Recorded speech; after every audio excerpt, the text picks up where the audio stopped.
There is, unfortunately, no escaping physics. Bound by the speed of light, even information must take its time to get birds going. And as we move farther into the void, that time grows until the distance becomes unspeakable.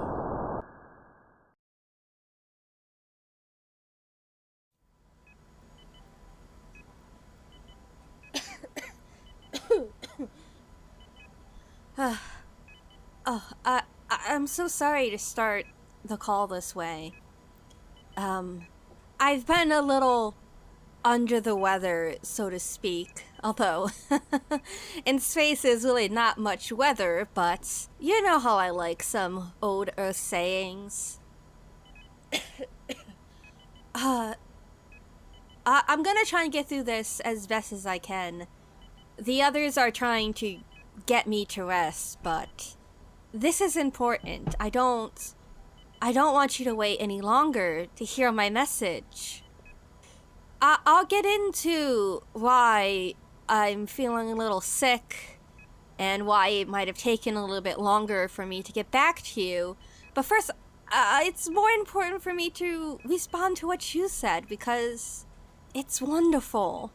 As much as I miss having heard your voice and hearing what you've been up to, knowing that you got this chance, that you got this opportunity, and you took it, well, you know, I think I would be upset if you didn't, if you missed this chance.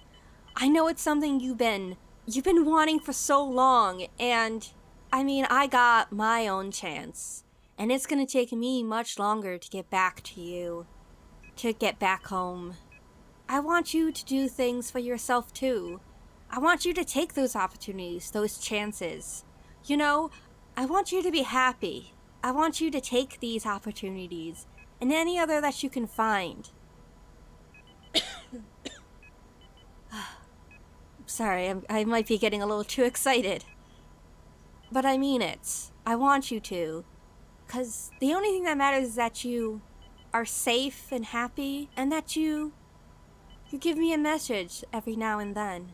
I know it might be difficult to explain to me exactly everything that's been happening, or the things that you got to see and learn about down on Earth. But I can still picture you, you know, pointing the pictures and trying to explain it to me. And it's really nice to think about. I miss you so much, and knowing that you are able to have these opportunities to get the chance to experiment and learn new things, that's all I really want. I miss Earth too. It really feels like it's been so long since I was there. But I can still picture it. Sometimes I miss it a little bit. Not that I don't love living on the station, it's just there's nothing quite like Earth. And I've seen a fair amount of the galaxy so far. Although, maybe in a way that's different than the rest. This is less a tour and more of a exploration. I'm sorry. I promise I'll explain soon what's going on. I'm so glad that you got to see your family. I'm glad that you have been able to spend time with them and that they're there for you. You need to give them all my love for me. And I understand that you can't really see my family right now. But I have been trying to keep up with them as well. It's a little bit more difficult. I have to send just one message to the entire family, and sometimes they're not all there to listen, but take the time you need. I'm sure when you see them again, they'll be happy to see you. And speaking of family, I'm glad you like the name, and I'm glad that Elizabeth also likes the name. I wish I could see her or hear her voice, but that's a little difficult. I'm afraid she'll start, you know, trying to get at the equipment if you raise her up to the mic.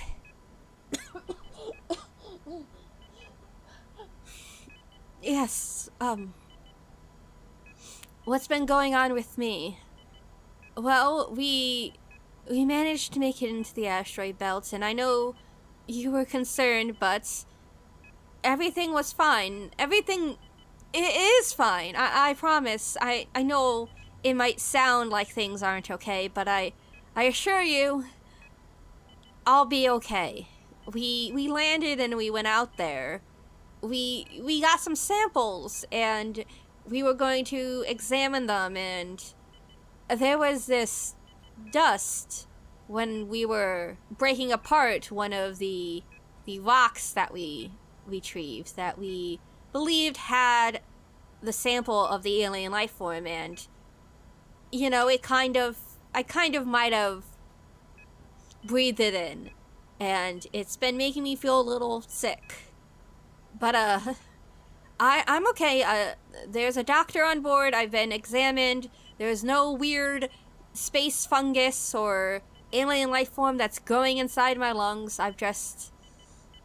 It's just that my body is not used to the foreign substance that was absorbed into it. I've been given medication, I've been given treatment. The doctor has been watching over me like a hawk this entire time.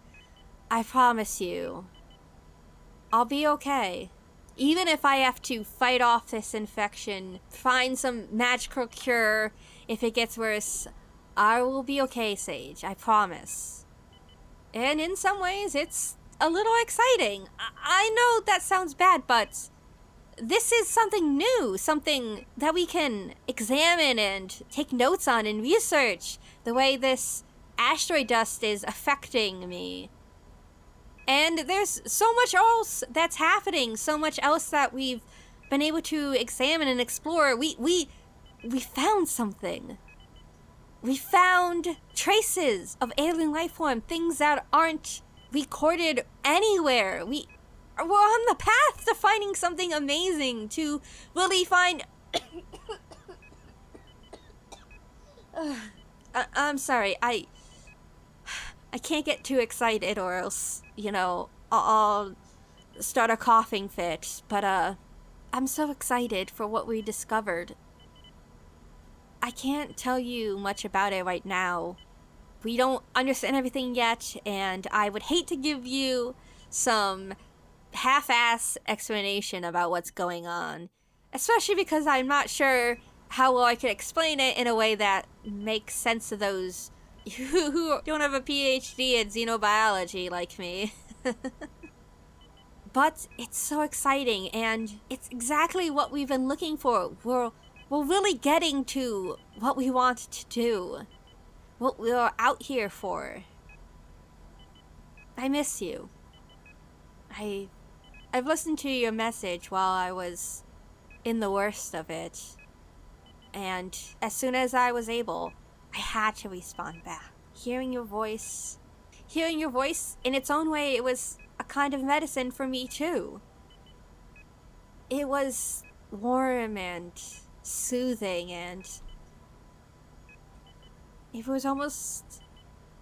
I could almost pretend that you were here with me. I remember when you got really sick that time. You had such a high fever. I was so worried that I was gonna lose you. And I know for a while it was a struggle. And you kept ensuring me that you were gonna be okay. And it was hard watching you like that. And I know it would have been hard for you to watch me too, as I was, coughing and just a little bit delirious and struggling to breathe sometimes. And I don't want to concern you. I'm okay. I promise. Just like you promised and you made it through. I'm okay too. I won't leave you, Sage. I promise. This may be a little grim, but when my time comes, when our time comes, I hope that we'll be together. I hope that we can be near one another, and the last thing I'll get to see is your face, unless you go first, but then I would want my face to be the last thing you see. I know we haven't exchanged wedding vows yet, but I'll mean it when I'll be there until death do us parts. Okay. This is getting a little grim and dark, and I don't want my message to be upsetting to you. I don't want you to cry. I'm okay, and there's good news. There's so much good news. We're discovering something amazing, and it's gonna be a little risky, but I promise you, I'll be okay, and I'll come home. Because you are my home, my blossom. I look forward to hearing from you again, and I promise next time I'll have better news about my well-being, and hopefully more exciting news. Okay, the doctor's looking at me, with really scary eyes. The way, that way your mother looked at you that one time when you were sick and trying to get out of bed. So I have to end the call here, but next time I'll try and send a longer message. Okay. Until next time. Bye.